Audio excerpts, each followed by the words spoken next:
Welcome, everyone. I'm Anita McCagg with the Planning Department, and we're here tonight to discuss a request we have to amend land use policies for a portion of the Green Hills Midtown Community Plan. Let me share, let's see, do slideshow.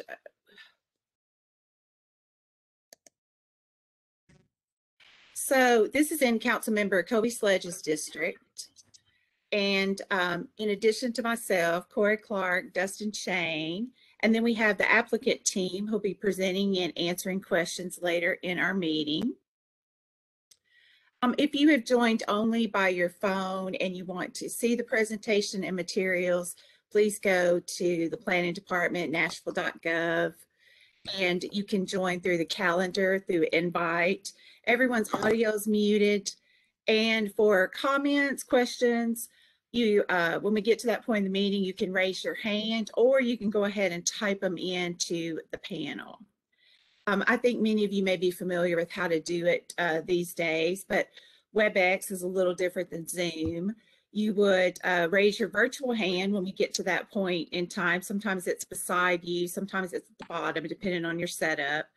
There's also the Q&A button down here that you can expand to type in your question, comment, and please send it to all panelists so that we all see it and not just one person. Sometimes it gets lost that way. And so tonight we're going to talk a little bit about why we're here, background information, policy and zoning. What this request is, we're going to hear from the applicant team, and there'll be plenty of time for questions and answers, so we hope to get to all the questions. So why are we meeting? Many of you may have received a notice in the mail. Someone applied to change the land use policy on a section of 12th Avenue South, and we want to hear from you. You can see on your screen that there are several properties here on the east side of 12th Avenue South, south of Lawrence. And this is where there's a land use policy change application. And the applicant also owns this piece to the south here. And so when we talk about rezoning, this piece will be included. But then when we're talking about the land use policy change, this is what we're talking about. It's important when someone applies to change the policy, we schedule a community meeting early in the process to gather feedback and to hear from everyone. So here's an aerial view of the site. Once again, south of Lawrence Avenue, along 12th Avenue South. Here's where Ashwood comes in. Just a bit of background. Many of you have heard Nashville Next, the county's general plan, and underneath the umbrella of Nashville Next are the 14 community plans. They are the ones that we focus on to guide decision-making for the built to natural environments. Community planning was started in the late 1980s, and so these plans have been around even longer than Nashville Next. Each one has been updated about 4 times. We're here tonight in the Green Hills Midtown Community Plan area in the 12th South community. The way community plans are organized with land use policies, we use a principle called the transect, and it organizes categories of land uses all the way from the most undisturbed natural open space like Beeman Park, Bells Bend Park, from rural like Whites Creek, Scottsboro, some Whites Bend, all the way to suburban, which a lot of Davidson County is, to urban, which are our inner ring neighborhoods around Midtown and downtown. Then we have center policies like Midtown, and then all the way to very intense like downtown. Tonight, we'll be talking about policies in the urban transect. So this helps us describe what character is of certain areas and what we expect to see if things are well designed and beneficial. So we have a dictionary of land use policies called the Community Character Manual. So sometimes you'll hear people call them character policies, sometimes land use policies. And what community plans do is take the general guidance of Nashville Next, which is at that 30,000 foot, like an airplane flying overview, to directly how it affects different neighborhoods, communities, corridors, and properties. And it provides direction for future rezoning requests and different things like the capital improvements budget, project. And so the policies are helping shape the form and character of community. In some cases, they need additional guidance. The neighborhood may need additional guidance beyond what's in the community character manual. And so you'll see things like supplemental policies. And in the case of the 12 South area, a detailed neighborhood design plan or small area plan. So why are policies important? Policies are what we use to guide staff's recommendations to the Planning Commission on zone change request. If something is consistent with land use policy, there's a stronger likelihood of approval recommendation from us to the Planning Commission. In this case, the applicant team, as they went to make their zone change request, realized that the land use policy was not supportive of that, so they asked to change the land use policy too. And they met with some of you already to discuss that. And when someone submits a land use policy application or wants to change a community plan, usually we require public engagement in order to consider the request. So it's very important to make the distinction because these are easily confused when we're talking about one versus the other. Land use policy is what we refer to as urban, suburban, rural. It's the guidance, the vision for the area. Just because you change land use policy does not mean that a property zoning changes. So tonight we'll be talking about urban residential corridor policy, urban neighborhood center policy. Then zoning is what every property is legally entitled to do. It's how they can be developed. And that's where you see things like residential, single and two family on 8,000 square foot lots is what much of this area is zoned today. And in this case, the applicant's asking for a special, I just went blank on what an SP is, guys. With all my supplemental policies, thank you. I have too many SPs. I've got supplemental policy in my head, everything, specific plan. Thank you, John. I do that all the time. I know, too many acronyms in our words. So existing policy. If you open up the community character manual and the community plan today and the 12 South corridor plan today, you'll see urban residential corridor policy. It's what's in this pink color right here, surrounded by this blue outline. And what it is, it's a lot like neighborhood evolving policy. It's a variety of residential uses, but in this instance, they're framing the corridor. So you expect to see more density often, because once again, you're trying to create something along the corridor. So today, the 12th Avenue South Corridor Detailed Neighborhood Design Plan has this area in what's termed from a regulatory standpoint or a building regulating plan, Subdistrict 4, which is mixed housing, once again, recognizing the residential corridor policy, a variety of residential uses. So in this case, the requested policy would move the area in the blue outline to what is in this more purplish blue color, which is urban neighborhood center policy, which is a variety of uses serving the surrounding neighborhood. And the 12 South Corridor Plan has this in Subdistrict 9A, which is a mixed-use subdistrict. And now I will stop sharing my screen and we will switch to the applicant team and Nick. There you go, Nick. You should be able to share your screen now. Okay.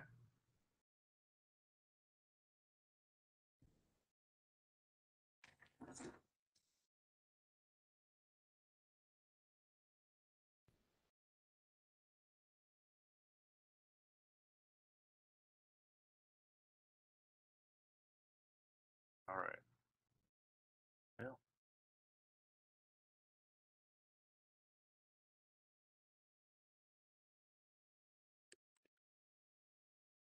I'm going to change my privacy preferences here.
Nick just got shut out. He's logging back in right now. All right, guys. Well, it's not letting me share for some reason.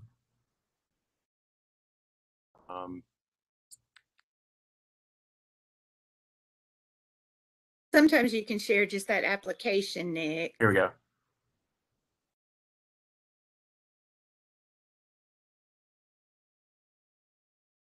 Yep. I think I've got it now. Sorry.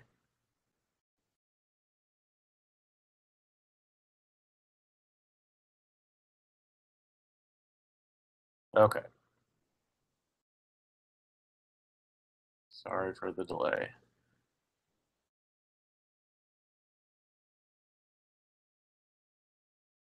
Okay. Can everyone see that?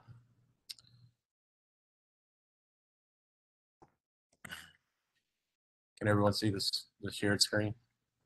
Yep. Okay. So I'm going to do a little intro. I'm going to introduce our client, Roger Plourde here. He'll give a little brief intro, introduce himself and how he became involved in the project, and then the rest of our team that's on screen with us. Roger, you want to give a little intro? Absolutely. How's my volume? Perfect. So Roger Plourde, developer of the project. Nice to meet everyone. I'm sure that I've met many of you already. Background on me is, I've been interested in Nashville for a long time, and specifically in 12th Avenue South. Kind of fell in love with the neighborhood, fell in love with the street, love the character, love the scale, and was presented with an opportunity to do this project. I think now we're going on about a year ago or so that we've been working on this, and had the chance to meet Nick early on in that process, and just thought that his style just really lined up perfectly with the street and with the neighborhood. And it's interesting hearing the technical terms from the planning, that something well designed and beneficial and informing character of the community. I think that I'm hoping that really is what we're going for here, and I think that Nick's style is kind of just right in line with that. So real quickly, that's me, and I guess I'll hand it back.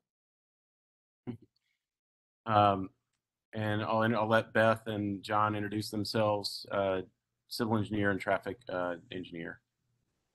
Yeah, hi, I'm Beth Ostrowski. I'm with KCI, and I am the traffic engineer for this project. And I'm John Gore. I'm with Barge Coffin Civil Engineers, and I'm the civil engineer on this project. Happy to be working on it. And then Chuck Draper here in my office is on a different screen, but he been working tirelessly here with this whole team to put this great project together, but also to really work hard on responding to the feedback that the neighborhood has shared, and some of the impact that dialogue has had in shaping this project. So we're gonna, John, do you want to start off, or do you want me to kind of start off with the initial presentation? When we get to the site plan, we'll speak a little more technically about the site. I think it's fine. Okay, so I'm gonna a lot of you that we've met with in the community in the neighborhood have seen this presentation. Planning has seen this presentation. This is the original SP submission that we have submitted to planning, and then we're going to show in the end kind of a comparative plan that we have evolved this plan from many of these neighborhood and neighbor discussions that we've had that have really had, I think, a really positive impact on the direction. I'll fly through these first few images, just kind of character images. This is really a lot of precedent imagery that we initially started to really help inform and shape the project. That, I'm a resident of 12 South myself, just a block around the corner on Carruthers Avenue. So, and we've also been doing work since way back from the beginning, even in the mid 90s with the Streetscape improvement plan. So we've got, you know, a pretty broad history in the neighborhood, both as residents, but also as professional architects and designers. So we started with, you know, examining precedent images that really we felt like responded to the scale and to the texture and integrity of the neighborhood, and wanted to really, you know, stay true to that. And that this approach, this concept is a very different development approach, where it's more of a collection of small buildings rather than one large building. And as a result, there was a real interest in the beginning to create these really interesting kind of planted streetscapes between the buildings. So in effect, one of the greatest assets of 12th South is, you know, its walkability and its sidewalks. So we really wanted to really fold that asset into this particular development, so that we could really promote that pedestrian interaction and tactility with as much opportunity that we possibly could on the ground level of the project. We also wanted this building to feel like it was something that has always been here, and not just a new big building that had just been plopped down on the property to try to maximize the real estate. But it really, you know, we do a lot of adaptive reuse work ourselves, and we've learned a lot from that product type. And we really, even though this is new construction, we really want this project to feel as if it's been here forever and has been added to over time. Some other examples of that in Nashville, Edge Hill Village, I think does a great job of that and how it's evolved over time. And then really focusing on these kind of pocket plaza areas that are these extensions of the sidewalk into the development, introducing as much greenery and elements that kind of cool the site. We refer to that as quite a bit, where you have a lot of urban development that is really hot because it has a lot of paved surfaces, but we really want to introduce as much vegetation to this site, whether it's, you know, on a wall or in a, you know, planter, or, you know, in the ground as street trees. This is the subject site area, as you saw in the earlier presentation, working from Plan South and True South, large parking lot area that's next to the current church, and then some residential structures to the north of that. So this is encapsulating that whole site. There is an alley, a public alley, between 12th Avenue and 11th Avenue.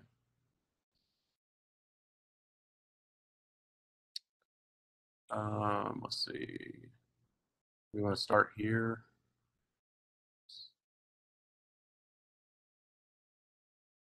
You want to start here, John? Sure. I'll just say a couple aspects of the site. You know, we've gotten a lot of feedback from neighbors on both sides of the street, a lot of feedback from Metro Planning and a lot of the other departments in Metro. So the site plan you're looking at now reflects a lot of input on the way that the site should sit, the way the site should be accessed, and the way that the site should address the street.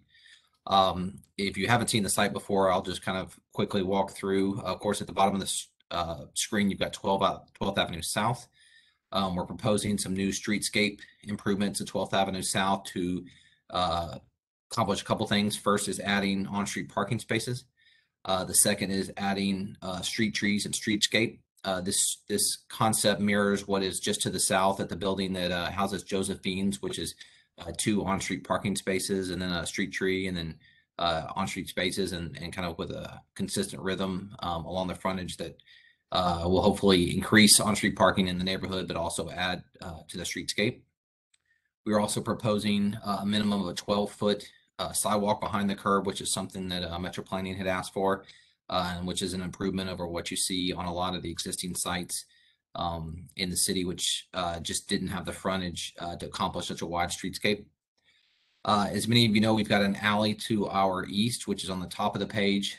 Currently, that is a dead-end alley, although it does open up into the Tabernacle Church parking lot. But the concept that you see here is that all of our loading and trash is accessed off the alley with a turnaround back there to keep a lot of that pressure off of the street. And the biggest change that you would see if you've seen our earlier concepts is that our access now is proposed on the north side of the site and to access a mini roundabout that lines up with Ashwood, which we think will help traffic flow in and out of this sidewalk, but also have a lot of, traffic flow in and out of this site, but also have a lot of benefits to the district as traffic heads south from the 4-lane 12th Avenue section to the 2-lane 12 South section. Yeah, so I think a lot of the feedback that has been consistent for a lot of the neighbors in both districts on both sides of 12 South have been traffic and how to control that, how to maintain that. I think this is a pretty exciting evolution of the plan, and it's a pretty. We basically picked up the whole development and slid it south.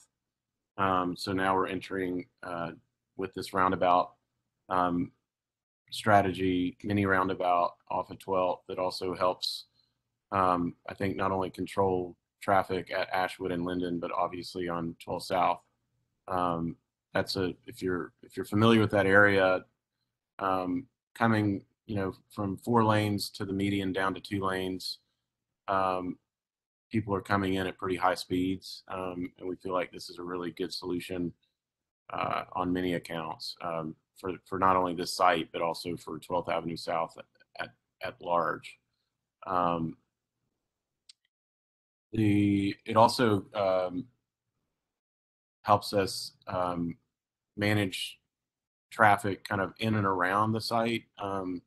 We're not with not coming into Linden, we're not creating this loop of traffic around the site, but we're actually funneling traffic, through the parking garage structure and then back out, through the roundabout itself. So I think that there's quite a bit of efficiency that comes from that that'll help mitigate traffic in general. Plus, I'll also add we really like this layout lets us add a lot more green space on the north end to buffer the 2 residences to the north. So on the previous plan that you would have seen, there was a building to the north, but as we heard feedback from residents on all sides, we really like the opportunity to have more open space on the northern end to buffer those 2 residences. Yeah, that's a good point. And then the massing of the buildings, we've really altered the massing of the buildings where the buildings, as we are approaching north, are stepping down in scale, both north of the site, but also responding to the alley, so that we're lessening the overall massing and height of the building at the alley, and that's in direct response to the residents on 11th Avenue there. The basic building footprint, this is the ground level, which would be at street level at 12th Avenue. We have made some adjustments, but the overall concept is still the same. We're maintaining these 2 entry points off the sidewalk in these open plazas that surround all the ground level retail and still create this great kind of interstitial space that we talked about earlier on in the precedent images.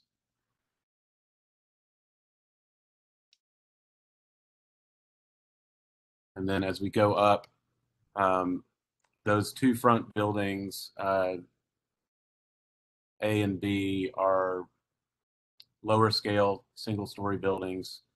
This is level 2, which you can see in the buildings in the back. Those are open terraces that allow the building to kind of step back, both from the 12th Avenue elevation at that corner, but also at that north end of the site. And then this is also office space above. So, and then we're stepping back yet again on the third floor, which you'll see in the revised massing.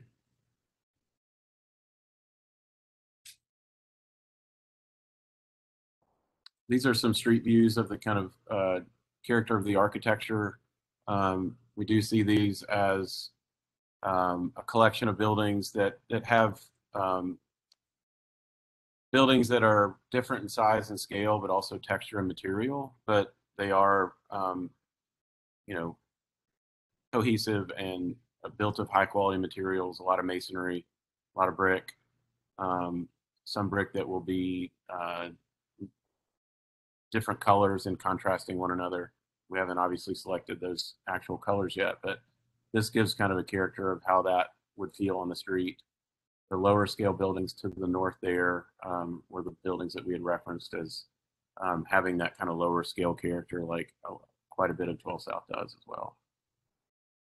And this 3-story building having similar character to some of the 3- and 4-story buildings on 12 South. So it's a nice balance of addressing both sides, both scales, and both streetscape approach.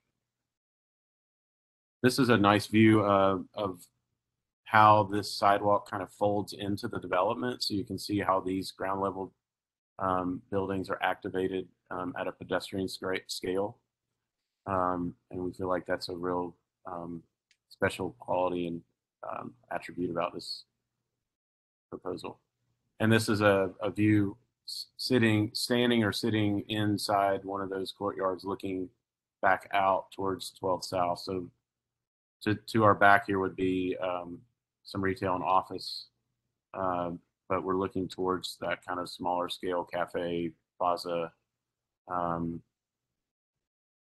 architecture and landscaping, and just kind of the cooling of the strategy of cooling that hardscape with botanicals and trees and plantings.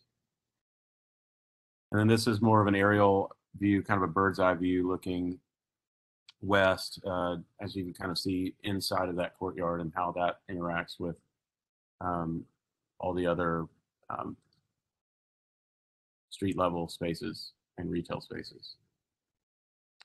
And then this is a view of the alley side where you can see that we've stepped the building as it's going north, and then that third floor has been stepped back away from the alley. So the building reads more like a 2-story building on top of a pedestal parking garage. And then we've softened that edge with some live wall application of greenery to kind of soften that streetscape. We are widening the alley as much as we possibly can. So that's one of the reasons we've decided to keep the green on the wall itself, so that we can really maximize the width of the alley. It'll roughly be twice the width that it currently is now. So it'll give both adjacent properties and neighbors across the alley, residential neighbors with garages, better access and clearances at the alley. And then this is another bird's eye view looking a little more southwest to give you a sense of how that building steps at the north and how it makes that transition into the lower scale of this block a little bit more seamlessly.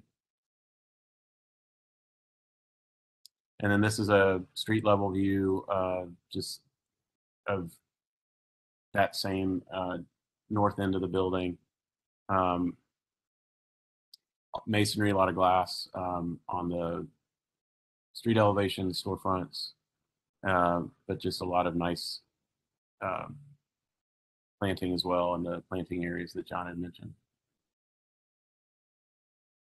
So I think this is probably the most useful image to provide. So we basically have kind of illustrated a side-by-side plan of the image or of the plan before where there was the main entry into the site was aligned with Linden.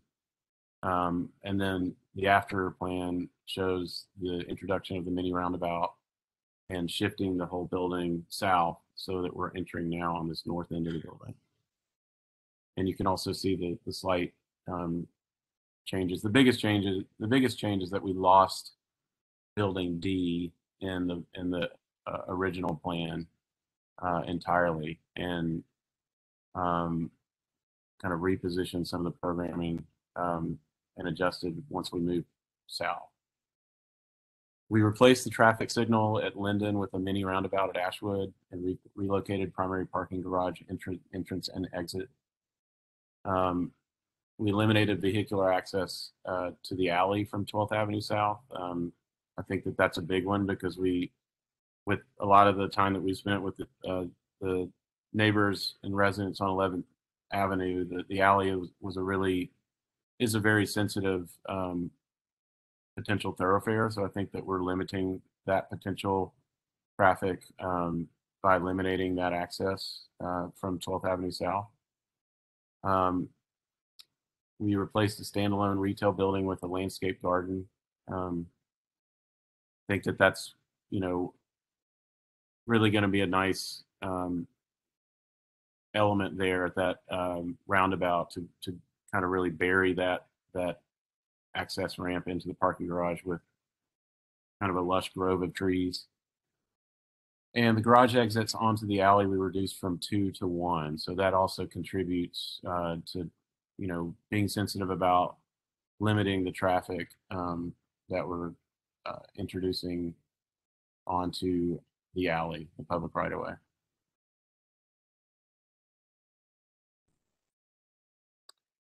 The second floor before and after, you can see the big difference between the original plan and this plan. The massing came down significantly.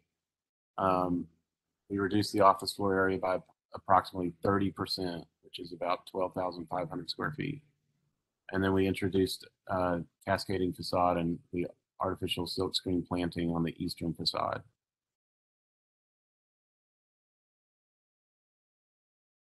And then to follow that, third floor again reduced the floor area by about 25%, another 10,000 square feet. And then the same strategy of cascading that north facade and the screen planting on the eastern facade at the alley. So these are some just 3D massing comparisons before and after. We've lowered the overall building height by eliminating that sawtooth roof form and just sticking with kind of a lower flat roof or low slope roof. And then also reduce the scale and the massing both on 12th Avenue and the alley, and then also cascading that massing as we had pointed out at the north end.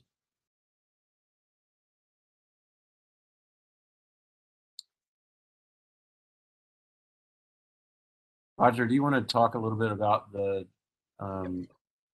these attributes? I'll run through these. Anita, I know that we are 6 minutes behind your ideal timeline, so I'm going to knock these out quickly. So what these are, what you see here is a summary of commitments that we're making, really as a result of our interactions with various, neighborhood stakeholders that we've had the opportunity to interact with thus far. They're broken down into three groups, really just based on the groups that we've that we've met with. So meeting with 12th Avenue with the board and the neighborhood group, and doing through our meetings, we identified priorities, and these all address those priorities. Namely the mini roundabout at Ashwood, which as Nick alluded to, began as a street light, but we found the better execution to be as the mini roundabout.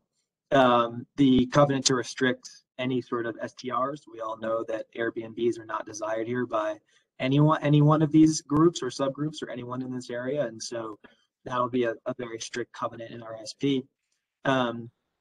A donation into the 12 South Neighborhood Association's tree bank, the way the calculation will work is we have an appraisal that the neighborhood association has given us of all the trees right now. We'll then go ahead and we'll plant our own trees as part of the development. We'll get those appraised, and whatever the difference is in those two values will contribute into that bank. And that bank, and this is something that I'll be working on collectively as we get to this process, but we're wanting all of that that contribution to be used on 12th Avenue South. So moving down to the conversations with 11th Avenue, that cascading sort of design on the eastern side of the building is something that we will commit to doing. Just architecturally, the way that it sort of relieves that side of the street.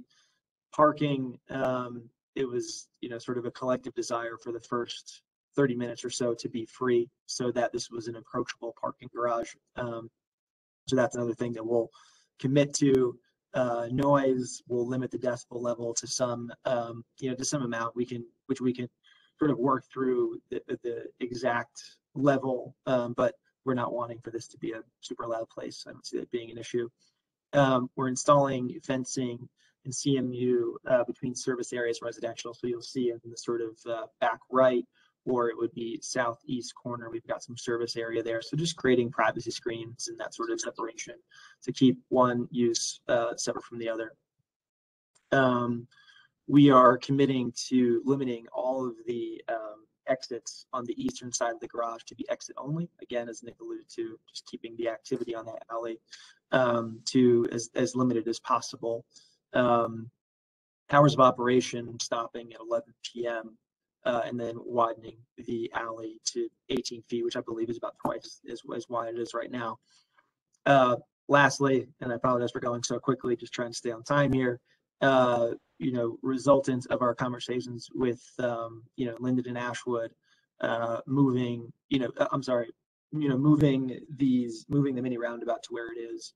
And just by way of this development, we're committing to traffic calming on both Linden and Ashwood to help alleviate speed of traffic on those streets.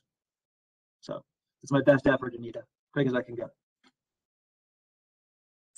Oh, that's great, Roger. It's a very informative. Nick, do you have anything else you want to add? I'll just say, I think, the last slide here, these notes really summarize, I think, what we feel like has been a very successful engagement with our neighbors. And, we've had a lot of back and forth, and I think you can see how a lot of that feedback has really shaped the project. And I think it's always great to see that from my point of view. And as a neighbor myself, I think the project continues to get better, as a result. I agree. Wonderful. Are you all ready to take some questions then? Yes. Okay, so who has some questions? You want to raise your virtual hands? I'm seeing about 19 people in our participant list here. I'll keep the screen share up too, just if I need to reference. Yeah, that sounds good. Yeah, we have Ann. I'm seeing Ann's hand up. Go ahead, Ann. Oh, me? Oh, hi, folks. I want to thank you guys. I appreciate all of the conversations we've had back and forth, that you've listened to our neighbors and the neighborhood. That's been very helpful. So I appreciate that. I am wondering about the impact of all of this on, I have alley questions, but somebody else will probably ask those. I'm wondering about the impact of all of this on Lawrence Avenue, which, as anyone who lives in the neighborhood knows, it is like often only a one-lane street with cars parked on both sides. And sometimes it's hard to get out onto 12th and turn in either direction. And how will this roundabout, will that have an impact on that, you think? Or if you've looked at that at all? It's a great question. John and Beth, you want to speak a little bit to that? I can jump in first and then John can add what he'd like to. I think that the redesign that no longer includes a direct cut through from 12th to the alley up to Lawrence will help mitigate versus the previous plan your concern. It should really reduce any of the traffic that might cut through there. I don't anticipate that Lawrence will see an increase in traffic related to the roundabout. People, continuing just to travel northbound or southbound on 12th Avenue will continue to do that. And the roundabout is anticipated to have very low delay.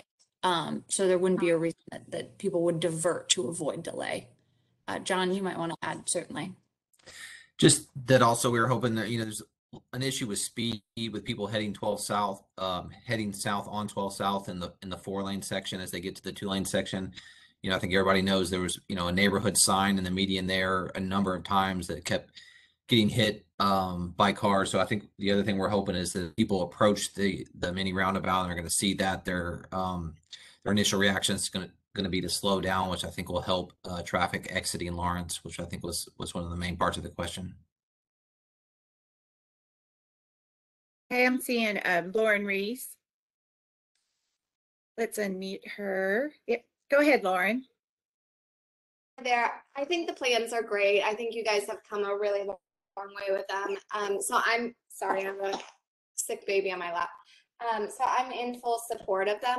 The only, and this is super minor, but question I have is, can we change the silk screen greenery to like live greenery wherever you have it? We're gonna look at that specifically. We'd rather, and it will be a balance, but it's gonna be very hard to keep to maintain a real application. So we're trying to find the best balance for that. Okay. Cool. If we were in a little bit more of a tropical zone, it would be a lot easier for us to just have a wider variety of plant types. But yeah. But we'll continue to work on that because we want that to be a major element. We want it to look good. So yeah, I feel like the rest of the building looks fabulous. That's the one thing that has me a little concerned with the aesthetic of it. The other question I have is just how many alley exits are there? Like how many ways can you exit onto the alley from this new plan? Right now, just one, and it's at the very south of the alley, kind of opposite the trash and the loading areas. Got it. Okay. So it does not align with any of the homes. It's kind of pushed to the very south of our property. Yep. Okay. Thank you so much. Thank You're you. welcome. It looks like Councilmember Tom Cash has joined us. Councilmember. Hey, thank you. And I want to reiterate the comments that I really appreciate y'all working with the neighbors. I know y'all had a bunch of different small group meetings depending on what the impact area was. And I think I like a lot of the changes that have been made, like that cascading effect and how you're considering 12th Avenue as well. I got two questions. And the first one, I have a little bit of a sense of this, but would like to hear it a little bit better. And maybe this is for Anita. What exactly is the community plan change? Like, I understand the project and what's going along with the project for the most part, but I know this necessitates a community change, a change in the community plan. And so if you could kind of give me a primer on exactly what that is. I know that closer down or down 12th, like towards Wedgwood, that part of the community plan that we're considering adopting is in place. So if somebody could speak to that a little bit. Sure, Councilmember. So right now, the land use policy for this section of 12 South is residential corridor, so an all residential policy. And so what they've asked to do is change that to urban neighborhood center policy, which is the same as the adjacent area to the south along 12th Avenue. And then also this area has the 12th Avenue South Corridor Detailed Neighborhood Design Plan on it. And so part of that has building types for the policy areas. And so it would also mean changing that small area plan to, instead of it referencing for these properties right now, it references buildings will be residential. It would pick up the guidance from that same area to the south and say buildings are mixed use. Okay, I got you. From the it's pulling north. It's pulling the community plan north rather than Yes. So- Pulling the okay, adjacent okay. policy to the south. Gotcha. Yeah. Gotcha. So currently, like this area, like how, like is the community plan change if we adopt it? Sorry, is it just affecting this property, or is it pulling a few other Yes. properties in? Just this No, property? right now it's the Tabernacle Church's property. Their southernmost property actually is already in that neighborhood center policy, but it's affecting the rest of the properties up towards, up past Lawrence or up towards Lawrence. Okay. And it won't go past the Tabernacle at all, heading north. No, it even excludes the 2 residential houses there. Okay. And my second question is, like, I appreciate all the thoughtfulness on how, traffic is going to be impacted both on 12th and on side streets and alleyways. And I noticed in the summary that Erica sent me, a couple of things say, like, contingent upon, like, NDOT approval. And I guess I'm wondering, like, I know that they're getting a little stricter about warrants and encouraging us, not council and traffic and parking, and I would guess planning, about trying to stay true to those. I guess at what point will we know if NDOT will approve? Will that be like fairly early on in the legislative process, or could it? When is that? When do we think we'll know if NDOT approves or not? Yeah, so we will know, we will have NDOT's conditions before we go to Planning Commission. Sorry, Anita, I should have let you answer that. But also it's worth noting that the roundabout, the mini roundabout, there is not a warrant for the installation of the roundabout. Okay. The warrant that we kind of needed to check that box was for the traffic signal. But we, the relocation up to Ashwood really, and just how 12 South narrows there makes it the perfect spot for a mini roundabout, that we will not need a warrant for this. Okay. And do we know, like, it says many, do we know, like, my understanding is that the developers giving up some space for this. Will it, I guess I'm wondering what kind of trying to get a sense of what the cutout will be, and if it will, like, be hitting if it will be pulling, like, sidewalk or whatever from Ashwood, the Ashwood side, the west side of 12. As John has this laid out right now, I think there might be some rework of sidewalk, but really we are not, like, taking property across the street to make this fit. Okay. It is almost wholly on our property. Okay, that makes sense. And it is, and it starts sloping, and I don't know, I'm not an engineer, but it starts sloping on Ashwood, so I would wonder if we were heading up that way, if it would be tougher to do, basically. That's correct. That's why you see it's a little bit offset to the east. So we're trying to keep the curve line along the west side of 12th South almost exactly how it is. But like you say, if you tried to center it in the right of way, you would need right of way from the property owners on the other side of the street, and you'd be dealing with that grade. So that's one thing that flipping this allowed us to do, is to kind of offset the roundabout a little bit and dedicate some right of way at the bottom left of that building A that you see, so that we know that we can do it without impacting the neighbors on the other side of the street. Gotcha. That makes sense. Thank you. Thank you. So next we'll go to Carrie Martin.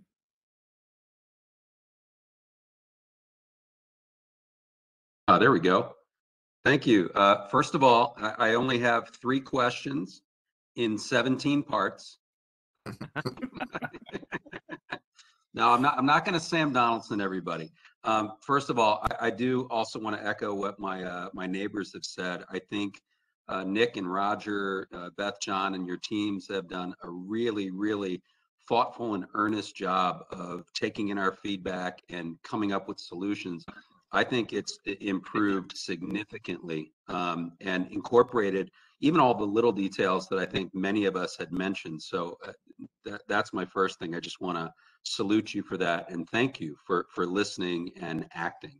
I do have 3 questions. 2 of them are related to the alley. The first one is, in widening it to 18 feet, is that enough in your estimation to allow cars to pass on either side? So essentially to make that 2 lanes of traffic. Is that the intent in the alley?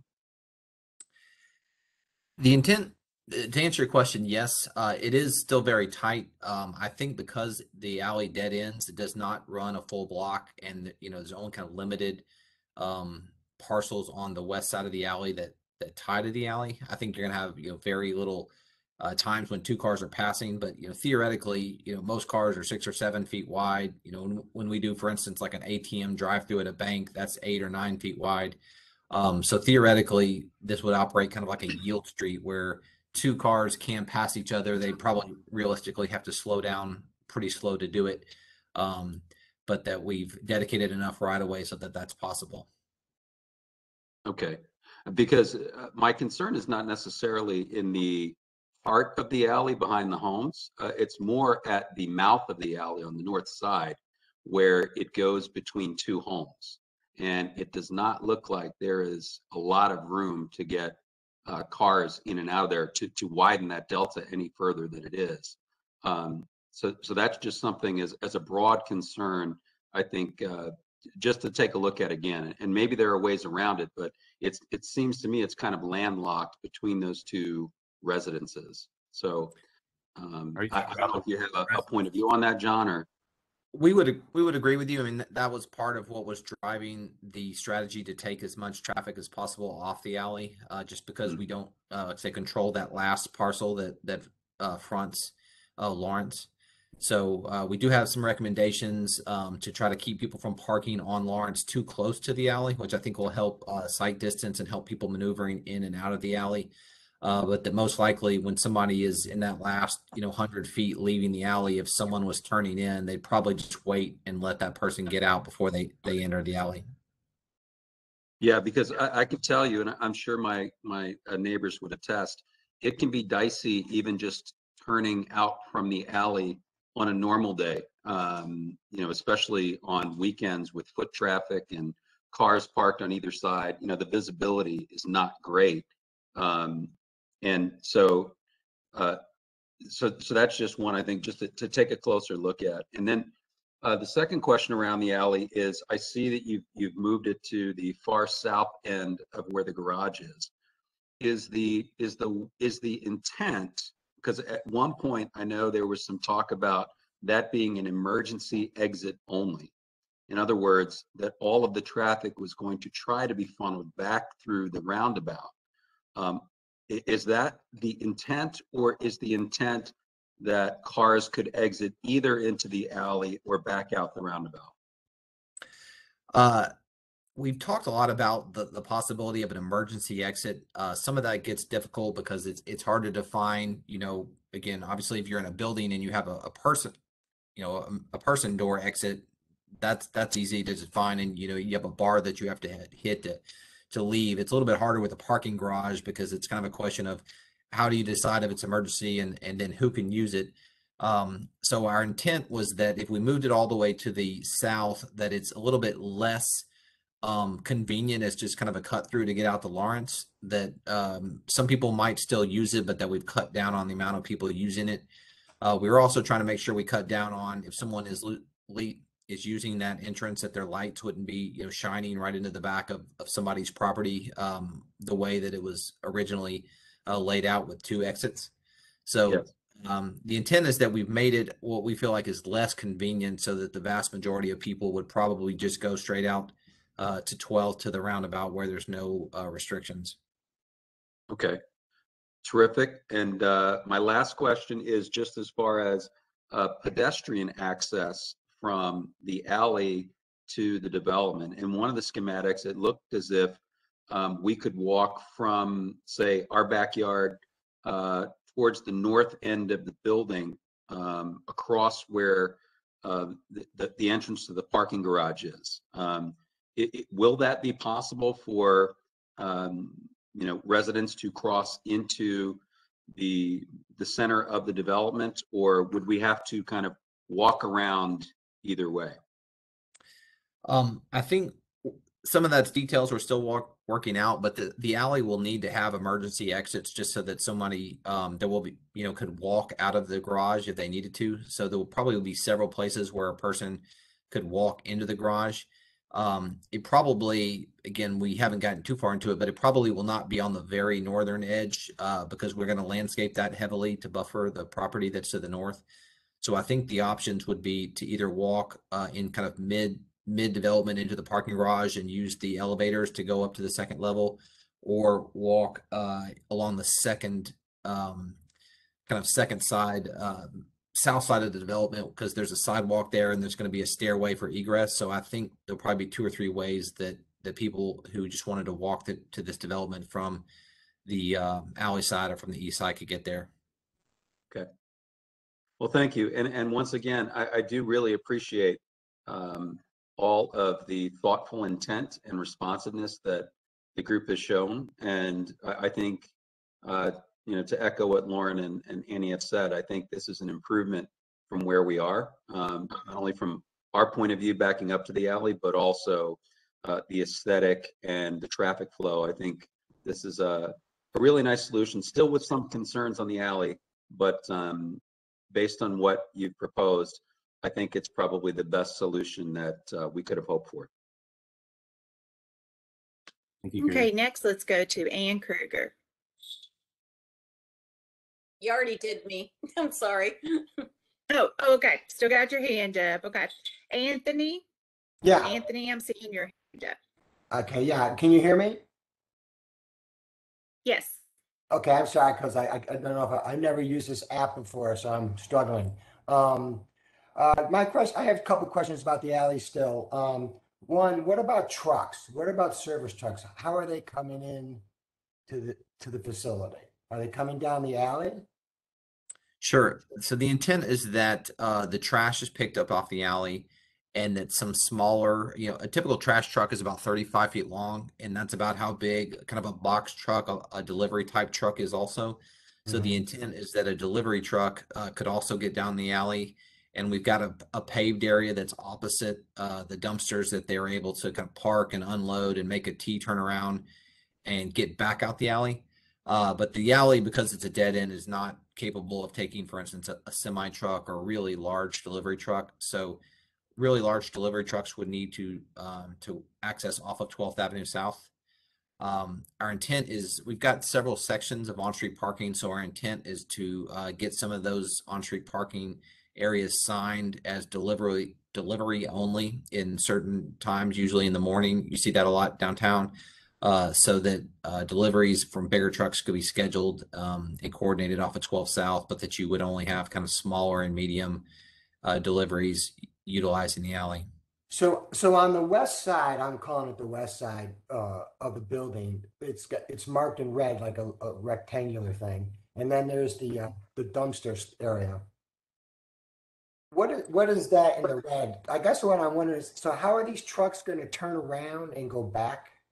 Because it's they've got about 60 feet from the area where the dumpsters are to the kind of the red circle that you see. Yes. So and what there is may that? Is that pavement there, or I don't quite understand what that part is? That will probably be a couple different things. We were trying to reserve some of that for some of our items like transformers, grease traps, some of our kind of utilities that we're going to need space for. Okay. It's certainly available if we needed more pavement. But we probably have some things that just haven't been worked out because we're not into final design yet. But the intent is that there's enough area that like say a medium-sized truck could kind of face the dumpsters and back into that area and then turn and head north back out of the alley. But So there's no way, I guess what I'm asking ultimately is, you wouldn't consider making that area pavement there just for trucks to go in and out on that side of the thing? I don't quite understand. we would not tie that back to 12. We would not pave it all and tie it back to 12 Right. South. That into issues being immediately adjacent to the neighbor to the south driveway. So Oh, again, we okay. could probably add some more pavement if the need arose when we get into final design, but we would not, want to take that all the way through to 12 South.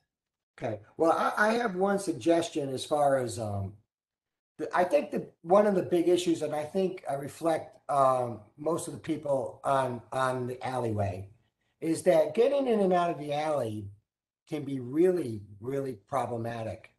But my wife had an issue this week where a lawn service guy with a trailer on the back, and he had his lawnmowers on, parked on Lawrence and was blocking part of the alley. And she was trying to turn around because she wanted to head down to 10th and literally couldn't make the turn. And then people were coming down 12th onto Lawrence, and so there was cars parked on either side, and there's just nowhere for anybody to go. So what I'm wondering is it going to be possible, and I think this might help a lot, of eliminating like no parking on either side of Lawrence for that stretch from 12th to 11th, where there's no cars, so that it's just more functional. Because turning on Lawrence, even when only one car on one side of the street, you can't see what's coming either way, and it becomes really difficult to get out of there sometimes, particularly like during school rush hours when they come to 11th to go pick up their kids, and different times when events are going on. And I see personally that is being the biggest issue for me. Just sometimes getting out of the alley can be like a headache. And unfortunately, because it can't stay 18 feet all the way, I only think the other thing that will relieve that is trying to eliminate the parking, if that's possible, up at least until 11th Avenue. So, when you turn on Lawrence, there's no cars parked until you hit 11th. I guess. I mean, that would be my thought. Anyway. I can jump in on that for a second. So we do have a recommendation to remove some parking, exactly where you're describing, in order to allow for better sight distance. If cars are parked, just like you were describing, that landscaping truck parked basically in the alley or blocking part of the alley, even if they're right adjacent, it can cause a safety issue because people can't see to turn to know it's safe for them to pull out of the alley. So we do recommend removing a little bit. We do not recommend removing all of the parking along the block. Well, I mean just the half. Well, I mean from 12th to 11th on both sides, though, because I have to tell you, when school traffic comes, it's crazy.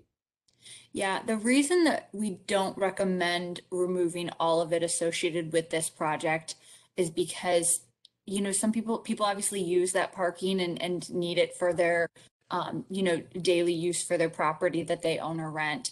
That is something certainly that the neighborhood could go to the Traffic and Parking Commission together and do completely separate from this project, and it would actually happen probably more quickly than this project will go to construction. So, if that's so, are you lobbying you for can like do that. when you say you're trying to eliminate some of the parking? Would you say you're trying to Well, go between 12th and the alleyway, or like how much are you trying to help us out here? Let me put it that way. John, I think the measurement is 30 feet in either direction of the alley. Is that accurate? Correct, because the Metro Code is actually against the law to park within 30 feet of an intersection and an alley. So you're actually not supposed to park there anyway. So it's Wow, not, well, good luck with that. it's But not but the usually thing in. is, it's not even marked so people know that. We'll Yeah. get it marked. We'll get it marked. Okay. I mean, for me, that is really kind of, because it's going to narrow again to a 1-lane road, unfortunately, and I don't know if I guess there's no way around that. It almost takes away from the whole fact that you're going to widen it 18 feet, because once you get to where it narrows down, you're back into the same situation, which is where you need the 18 feet just to get out of there. So anyway, but that's my thoughts. Thank you. Okay, let's see. John S. has a question about parking. John, you want to ask your question? There we go. Thank you. My question is specifically to the garage. I was just curious, how much parking is there? How much of it can be used by the neighborhood itself beyond if people are going to restaurants or businesses physically at that site? I saw briefly on the slide, it said 30 minutes after 6 p.m. Free use on the weekends, but is that limited to only for that site? Parking's an issue in the neighborhood for businesses, and I'm just really curious if there's enough for that site and if there's enough on weekends for, say, overflow. So this is definitely an overparked development, especially relative to the retail. So I think that on the weekends, we'll definitely have space for overflow parking, and this garage will be open, after 6 p.m. on weekdays and the entirety of the weekends to the public, right? So we won't restrict parking in the garage to only the retail tenants in this development, right? This will be a garage that outside of what I'll call business hours will serve the entire street. Okay, thank you. And then the 30 minutes free is just an add-on so that the garage is approachable, right? At least for the transactional shoppers and that come in just wants to, buy a pair of pants or something like that. Is there a certain number of parking spots already known? Do businesses have to have an allocated amount? I mean, I know not every location there is known as far as what's going to be in it, or is it going to be a retail? Is it going to be a restaurant or things like that? I guess all of those probably have some different requirement as to how many spots they have to have. Not necessarily.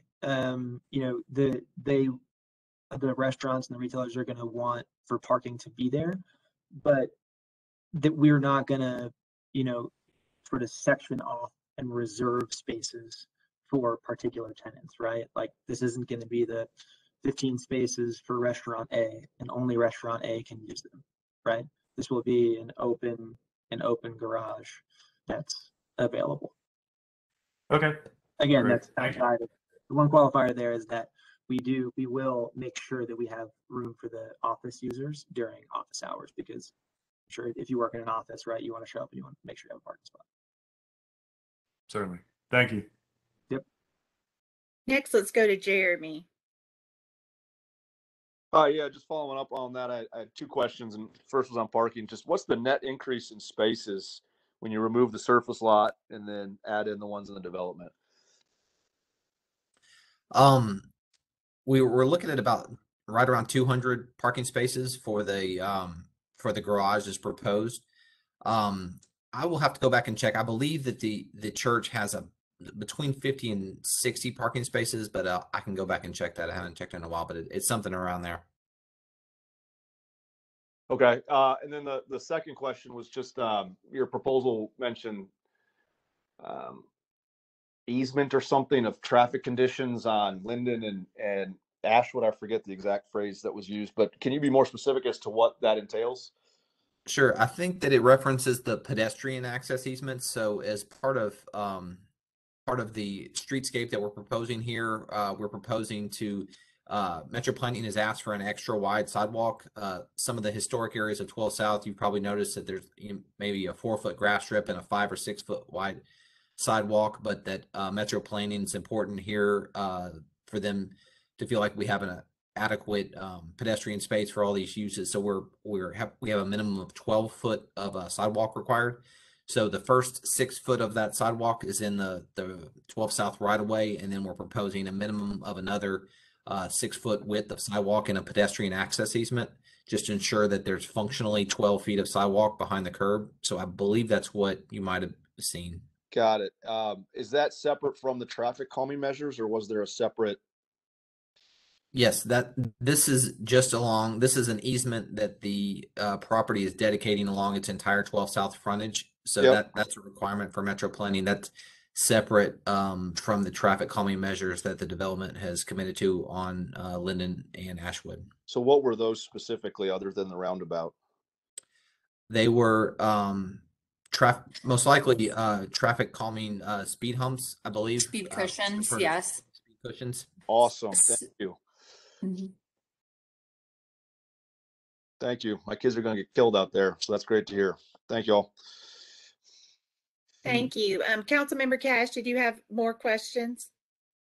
I was going to comment on the discussion about the request for changes on Lawrence about the parking, and just kind of reiterate what I think Beth said, that making those changes is something that the neighborhood can do, without this development. And and I think the alley is only south of Lawrence, right? There's no alley. It doesn't cross over Lawrence, does it? That's correct, Yep. Tom. Right. Okay. So the visibility issue is mainly on the south side of Lawrence, and not necessarily on the north side. And Beth, do you know, like I know what the process is for like residential permit parking, but if parking were to be removed from a block, would that require the same, like 75% approval of the residents or the property owners, or is that kind of a different animal? Honestly, I think that if the neighborhood association reached out to the Traffic and Parking Commission and had it added to the agenda on the Traffic and Parking Commission, it would be as simple as that. They would want it to come from the association, not from one individual. But I don't believe that there is a what's the word? Petition of 70% required for that. Gotcha. Yeah, and it's not. And I don't know. I mean, I would want to have. I'm not the council person here, so I don't want to tread too much into it. But I'd want those folks on the north side of Lawrence to have some say, because, as you said, they may be using it, but are not causing the visibility issues that folks are getting from the alley on the other side. And I was going to ask, the parking, the extra parking that's going to help, hopefully all of 12 South, is greatly appreciated. What is I've heard it's a half an hour free, but what is it after that? Do we know at all? I mean, maybe that hasn't been set, but No, how much it'll cost? It hasn't been set, but somewhere. Yeah. Okay. And I'd hope whoever's managing the property will reach out to some of the other restaurants and retail establishments off the site and encourage them to encourage their customers to use that parking, because I know that folks on some of the residential streets get really frustrated with so many cars. And we're working on that, and on residential permit parking. I know on Linden and Ashwood, but it's not, most of the enforcement is during the day, during the weekdays, and not as much, if at all, on the weekends. So I think the possibilities for this extra parking helping on the weekends is greatly appreciated. Thanks. Anthony, did you have something to add about the alley? Yeah, no, yeah, it was more about the parking. I guess the thing I was kind of trying to put forth is it's not just the visibility, it's the turning radius. So when you have cars parked on both sides of the street, on either side of the alley, just turning your car, because it's basically no wider than the alley, Lawrence, when there's parking on both sides. It's just hard to turn. There's just, unless cars are further away from the alley where you've got an ability to do a 90-degree angle. Sometimes you can't do a 90-degree angle to get out. You know, and then again, there's cars that always come whipping in off 12th down Lawrence. And then all of a sudden you're both like, you know, headlight to headlight facing each other. So that's the thing I'm trying to get across, really. So that's it. Thank you. If I could jump back in and this Councilman Cash just say, you know, that concern is real, and I don't want to get too deeply into it since it's not my council district, but I would talk to Councilman Sledge about it, and you know, make sure that the folks on Lawrence, the folks that live on Lawrence also have you know, a voice in figuring out the solution to make it safe and make sure that they have some parking if they need it. Thanks. I can add to that, Councilman Cash, and also to add to what Beth had said. As a resident, we had success of doing something very similar in Germantown, probably 10 plus years ago. There was a very narrow section of Madison Street that, as a neighborhood association, we were successful in getting, you know, no parking on one half of that street because it was impassable when cars were parked on both sides. So I think that is the policy pathway for traffic and parking as a neighborhood association to get behind that. And I think there's several successful examples of that, you know, throughout the city that you could reference. Right. Thanks for those thoughts. I'm seeing some people who still have their hands up, but we've already called on you. So everyone, if you don't still have questions, please put your virtual hand down so that we can tell if there's anyone out there who still does. So Carrie, do you still have questions? No, I don't. Okay. Sorry. I just like to keep No, my that's hands okay. up. I'm just raising the roof. That's all. That's okay. Ann, are you good? I actually couldn't get my hand to go down. Oh, that's okay. It's do- okay. I do have one question, which is about Sure. the deliveries on the alley and the garbage truck, all of that stuff.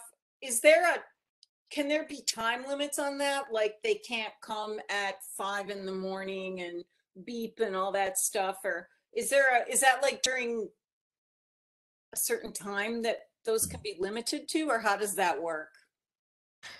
I believe there's a metro ordinance in place that's supposed to restrict that time, but we can look into that. Okay, thank you. My hand is now down, even though I can't get it to go down. Thank you, Ann. It's better to call on you many times than not call on you at all. Okay, so I think that's it, and we're almost out of time. We're coming close. I want to thank you all for joining us tonight and for a very informative discussion and questions. You know, I can tell by the level of detail in these questions how much work the applicant team has put into things with this neighborhood. You know, I've been in several community meetings about this property over the years, and there were a lot more concerns raised in previous proposals. So I want to commend the applicant team for really working hard to address things, listening. I know you all listened to previous meetings and residents' concerns from previous proposals to begin as a starting foundation for this. So kudos to you all for that. Currently, this application is scheduled to go to the Planning Commission on November 18th. So Thursday, November 18th, and the staff reports and everything are published the Friday before the Planning Commission. Always stay tuned. You know, you can find the planning commission information on our website, because things, you know, are often deferred at the last minute for something. And so sometimes somebody will be prepared to watch or to speak at the planning commission, and then that case will have been deferred to a later meeting. So always stay tuned. But right now, tracking for Thursday, November 18th. So anything else, any of the panelists want to say in closing? Oh, I mean, just thank you everyone for the continued interaction. I've said this a bunch of times, especially with Mitra, that the interaction has made the project better. I know that sounds corny because I'm the developer. So of course I'm going to say that, but I really do think it's true. I think we're in a really good spot. Yeah. Great. So once again, thanks for joining us, and stay tuned. Have a good night, everyone. Bye. Thanks, everyone. Thank you, Nita.